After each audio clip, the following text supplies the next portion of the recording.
Salut à tous, Jean-Pierre de teamtennis.fr. Allez, dans cette vidéo, on se retrouve pour mon test de cette toute nouvelle raquette Head, la Head Boom, que j'ai testée en version MP. C'est parti!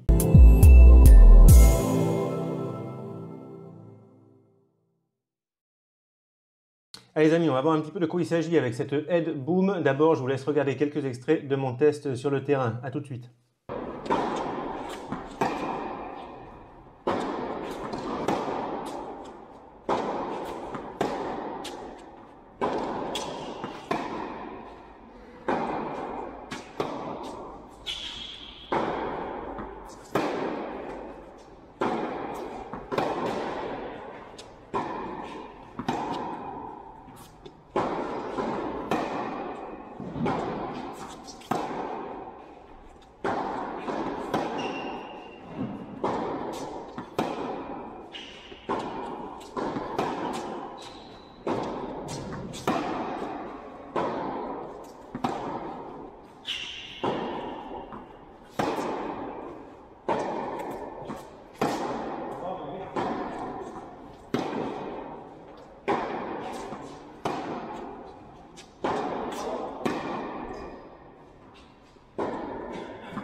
Allez, on se retrouve donc pour parler de cette Head Boom que m'a envoyé Tennis Warehouse Europe pour test. Pour vos achats de matériel de tennis, je vous invite à aller sur le site Tennis Warehouse Europe avec lequel je suis partenaire. C'est très sympa si vous cliquez sur mon lien affilié avec ce site pour y faire un achat. Comme ça, vous indiquez que vous venez de ma part et ça m'aide à continuer les vidéos que je fais sur YouTube. Vous pouvez trouver mon lien affilié en cliquant sur le i par ici. Mon lien est aussi dans la description sous la vidéo et vous pouvez aussi utiliser l'adresse qui s'affiche directement sur la vidéo. Allez, c'est parti, on y va sur cette Head Boom, on va voir un petit peu de quoi il s'agit. D'abord, quelques infos générales. Alors ça, tout d'abord, c'est un prototype. La version finale qui va sortir en janvier 2022 n'aura pas ce look.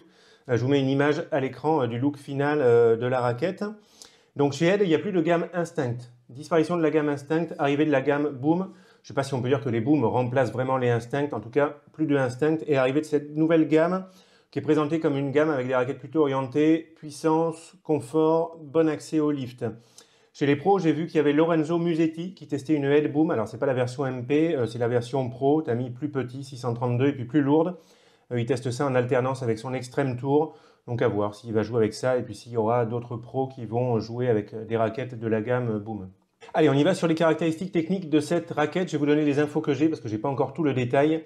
Pour le détail des caractéristiques, il faudra voir en janvier 2022 quand la raquette va sortir. Pour info, j'ai testé cette raquette avec un tout nouveau cordage de chez Ed, le Ed Lynx Touch, tendu à 24 kg. Un monofilament qui a pour objectif de donner des sensations qui se situent un petit peu à mi-chemin entre le mono et le multi, avec de la souplesse, du confort. C'est un petit peu la mode en ce moment de faire des monos relativement souples, ou alors de faire des multis qui se rapprochent du mono en termes de durée de vie, etc. À mon avis, tout ça, c'est une bonne idée pour ne pas se fracasser le bras. C'est intéressant. Bon, je n'ai pas de reproche à faire à ce cordage. En même temps, je ne l'ai pas trouvé non plus exceptionnel ou extraordinaire. Je n'ai pas grand-chose à dire sur le cordage en termes de confort. On va dire que ça allait. Et on va regarder un petit peu les caractéristiques techniques de la raquette. Alors, on m'a donné comme poids non cordé l'info de 295 grammes non cordé. Moi, j'ai pesé la raquette cordée, donc avec ce cordage. J'étais à 313-315. Donc, ça me paraît cohérent, là, ce poids de 2,95 non cordé.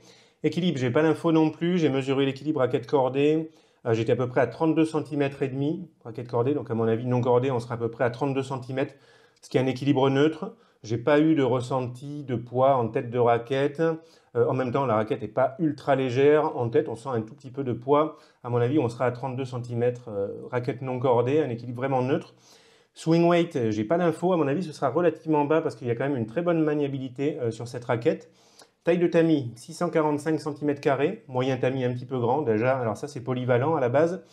Et en plus de ça, donc on a une forme de tamis un tout petit peu arrondie, je ne sais pas si vous le voyez à la vidéo, à cette hauteur là, tamis un tout petit peu arrondi. Ça c'est intéressant, il faut savoir qu'en général on ne centre pas la balle parfaitement ici, on a tendance à centrer un petit peu dans une zone haute sur le tamis. Donc avoir le tamis qui est un petit peu arrondi à cette hauteur-là, c'est intéressant pour la tolérance, pour le confort, pour la puissance, pour l'accès au lift aussi. Donc ça peut être intéressant pour ça, ce tamis un tout petit peu arrondi. Alors, je suis allé traîner un petit peu sur les forums pour voir ce que disaient les joueurs au sujet de cette raquette, ceux qui ont pu déjà la voir ou certains ont pu la tester, là, cette version prototype. Alors, j'ai vu qu'il y en a qui disaient cette forme de tamis, ça les faisait penser à l'ancienne Ed Extreme MP, pour ceux qui connaissent. Je ne suis pas d'accord. L'ancienne Ed Extreme MP, pour moi, c'était vraiment un tamis qui était complètement arrondi. Pour moi, c'est pas pareil. Là, pour moi, le bas du cadre, il est à peu près normal, on va dire. Et c'est un petit peu arrondi, vraiment à cette hauteur, en haut du cadre. Ça ne me fait pas penser à l'ancienne Ed Extreme MP. Alors, il y en a d'autres qui disaient, ils trouvaient que ça ressemblait aux raquettes Yonex. Je ne suis pas d'accord non plus, les amis. Je suis désolé pour ceux qui ont mis ça sur les forums. Yonex, pour moi, c'est plutôt plat ici, plutôt plat en haut. Et puis cette forme, comme ça ici, c'est relativement symétrique entre le haut et le bas de la raquette. Toutes les raquettes Yonex, elles ont à peu près cette forme. Là, pour moi, c'est pas pareil. Hein. Et moi, s'il fallait que ça me fasse penser à quelque chose, ça me ferait plutôt penser à la Ed Gravity MP. Voilà. Alors, au niveau du plan de cordage, on est sur du 16 par 19. Ça, c'est vraiment polyvalent en termes de puissance, en termes d'accès au lift. Bon, normalement sur cette raquette, il y a une info qui dit que les œillets ici ont une forme spéciale pour aider, favoriser la puissance, qui sont assez larges. Pour favoriser la puissance, j'ai rien trouvé d'extraordinaire à ce niveau-là. Il y a des raquettes qui ont des œillets moins larges, donc là en effet ça serre un petit peu les cordes, ça peut réduire l'effet trampoline un petit peu, mais il y a beaucoup de raquettes qui ont aussi des œillets qui ont la même taille que ceux que j'ai vus sur cette raquette, donc j'ai rien vu en fait pour moi de spécial au niveau des œillets. Et pour la rigidité, je n'ai pas eu l'info. À mon avis, c'est relativement souple. Je dirais, je prends le pari d'être aux alentours de 65 pour la rigidité, une rigidité intermédiaire, mais ça, il faudra voir quand la raquette va sortir. Allez les amis, on y va un petit peu sur la puissance de la raquette maintenant. En 2 secondes, les différentes gammes qu'il y a chez Ed. Prestige, les moins puissantes. Gravity, je les mettrai après en termes de puissance. Après les radicales, après les speed, après les instincts qui disparaissent et après les extrêmes. Et là, cette boom, je la mettrai comme les instincts finalement, entre les speed et les extrêmes en termes de puissance. Bon, c'est moins puissant que ce que je pensais, hein. En voyant les caractéristiques techniques, là, avant de tester la raquette, je me suis dit, là, il y a du lance-missile, ça va partir dans tous les coins. Et en fait, j'ai quand même eu un bon contrôle avec cette raquette, ça m'a étonné. Donc, c'est pas une raquette que je mettrais dans la catégorie des raquettes les plus puissantes. Ça, déjà, c'est sûr. C'est pas non plus une planche, c'est pas non plus dur à jouer. C'est une raquette qui est relativement facile à jouer. Au final, je dirais une raquette semi-puissante, puissance intermédiaire, on va dire. Allez, je vous mets à l'écran une petite comparaison en termes de puissance avec d'autres raquettes que vous connaissez peut-être déjà. Comme ça vous aidera à vous faire une idée. En même temps, il ne faut pas prendre ces genres de comparaison au millimètre comme ça, parce que c'est pas évident de faire ce genre de comparaison, et particulièrement pour cette raquette. Il y a eu des moments où j'ai eu du mal à la situer par rapport à d'autres raquettes. On fait le tour là en 2 secondes. Donc Pure Drive plus puissante, oui, Extreme MP, Burn, Ultra, T-Flash, E-Zone 100, d'accord. Alors proche, des fois j'ai eu un petit peu de mal. Je pense que c'est relativement proche de l'Instinct MP, de la Speed MP. Yonex V-Core 100, avec laquelle je joue souvent, j'ai presque l'impression, il y a des moments où j'avais plus de puissance avec la V-Core 100. Babola Pure Aero, je pense que c'est relativement proche aussi. Moins puissant, Prestige, Gravity, Radical, d'accord, Babola Pure Strike aussi. Wilson Clash, j'ai eu du mal, à un moment donné j'ai hésité à dire que c'était relativement proche, mais c'est peut-être un tout petit peu plus facile à jouer que la Clash, enfin bon, c'est limite. ProStaff Blade, oui c'est moins puissant, et Yonex V-Core Pro, ce sera moins puissant, ainsi que des raquettes avec un tamis inférieur à 645 cm². Personnellement, alors, j'ai quasiment pas manqué de contrôle avec cette raquette, et donc ça vraiment, ça m'a surpris. Revers chopé, j'ai eu des super sensations en termes de contrôle. Il y a des moments, j'ai fait la faute en longueur, ça m'a un petit peu étonné. Il y a des moments, j'ai perdu le contrôle, mais globalement, vraiment bon contrôle. En coup droit, c'était OK, parce que j'ai pas non plus un coup droit, c'est pas mon coup le plus puissant, le coup droit, et puis je lift en coup droit. Donc même si je frappe fort avec le lift, ça me donne de la sécurité, donc c'était bon en coup droit. Et même en revers, où je frappe fort en mettant moins d'effet, globalement, quand même, j'ai eu un bon contrôle. On va dire puissance intermédiaire, mais ça pourrait me convenir, moi, niveau puissance, cette raquette. Au service, je suis catastrophique en ce moment. Je reprends là, suite à mon opération de l'épaule il y a 1 an. C'est bien, ça me donne une excuse pour être nul au service. Mais en fait, déjà avant de me faire opérer, c'était catastrophique au service. Bon là, c'est particulièrement nul. Donc il va falloir que je reprenne tranquille. Mais niveau puissance, on va dire que c'est correct. C'est correct. Je devrais pouvoir m'en sortir au service avec cette raquette. Donc conclusion en termes de puissance. Raquette semi-puissante, facile à jouer. Mais attention quand même au côté contrôle qu'il y a sur cette raquette. Pour des joueurs qui recherchent vraiment beaucoup de puissance facile, il peut y avoir un petit peu trop de contrôle avec cette raquette. Allez, en ce qui concerne l'accès aux effets, alors je l'ai dit, côté shop, revers chopé, j'ai eu des très bonnes sensations, vraiment de très bon contrôle globalement. Quelques fautes en longueur par-ci par-là, mais globalement quand même très bon contrôle. Côté lift, très bien, avec la taille de tamis 6,45, un petit peu arrondi en haut, plan de cordage 16/19, tout ça, ça aide pour l'accès au lift. Très bonne maniabilité, la raquette elle n'est pas ultra légère en tête de raquette, on sent qu'il y a la tête de raquette, mais c'est pas du tout gênant pour la maniabilité, que ce soit en fond de cours ou à la volée. Puis d'ailleurs, ça aide quand même d'avoir un petit peu de poids par ici pour la stabilité de la raquette. En comparaison, j'ai testé sur la séance en alternant un petit peu avec la Clash, et j'avais plus de stabilité avec cette raquette qu'avec la Clash, où vraiment en tête de raquette c'est assez léger avec la Clash, et on peut perdre un petit peu les sensations. Donc finalement, j'ai préféré les sensations avec cette raquette en termes de stabilité par rapport à la Clash. En termes de confort et de tolérance, c'est confortable. Il y a plein d'autres raquettes qui donnent le même niveau de confort, mais cette raquette, elle est très confortable.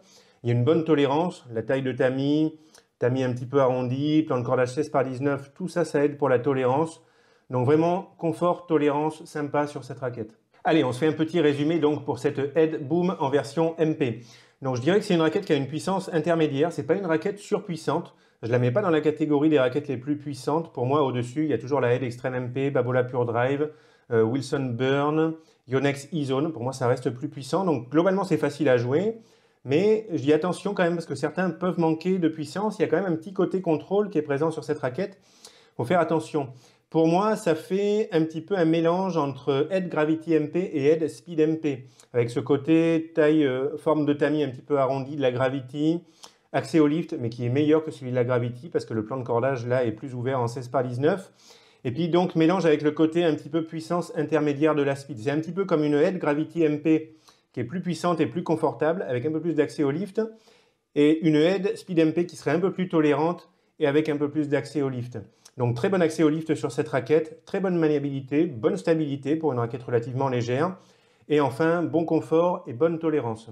Bon, avec tout ça, maintenant, quels joueurs vont pouvoir être intéressés par cette raquette? Ben, à mon avis, cette raquette, elle va être accessible à pas mal de joueurs, avec son côté polyvalent, son côté puissance intermédiaire, forcément, ça va pouvoir convenir à pas mal de monde, ça. En termes de niveau de jeu, à mon avis, ça va être assez large, hein. Je crois que ça va pouvoir intéresser des joueurs à partir de la 4e série jusqu'en début de seconde série. Après, en avançant en seconde série, ça me paraît quand même relativement léger comme raquette. Mais 4e série, 3e série, début de seconde série, ça peut être jouable. Après, il va falloir la tester. De toute façon, cette raquette pour voir si ça correspond à vos sensations.